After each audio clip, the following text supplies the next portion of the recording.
says, how do you reply to a gay person when they say, oh, you're just a Christian, so you're a hater? Ouch.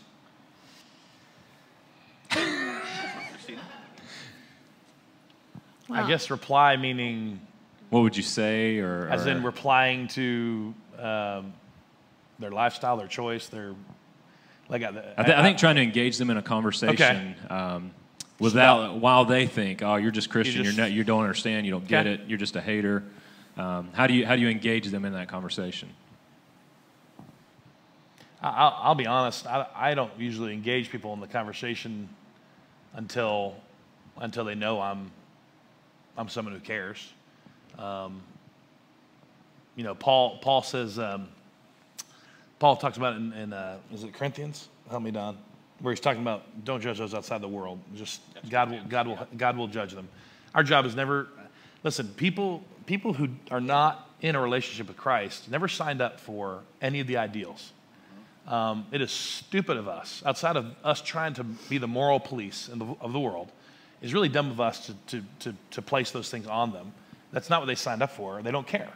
And so, of course, we come across as haters. And I think that's where one of the things we see in Jesus is that he hardly ever addressed people's sin without engaging with them first. Just in terms of I'm going to engage in this with you, and we're going to. I'm going to go to your house for dinner. So there's part of me that feels like, you shouldn't even get into a conversation like that until that. And by the way, I'll just say this. A lot of times people bait you for a debate, and you guys need to humbly point everyone. You need to be careful of that, all right? People who are out there to argue, the last thing they need is an argument. And so a lot of times people will even ask me questions, and I just brush it off because it's not a real question. It's not something they really want answered. It's not something they really want to talk about. It's something they want to just download their thoughts on me, and I'm just like, that's fine. I just diffuse it and go on. It's not the most. I'll be honest. It's not the most important thing to talk about. It's just not.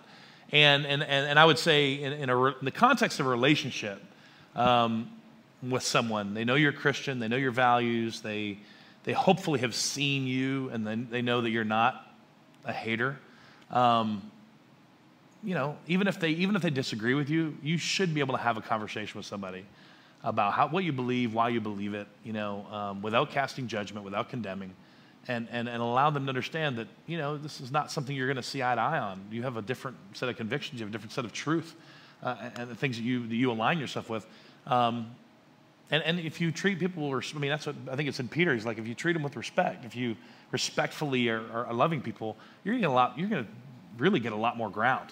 You're going to be able to cover a lot more ground than just, I told them the truth. Bam.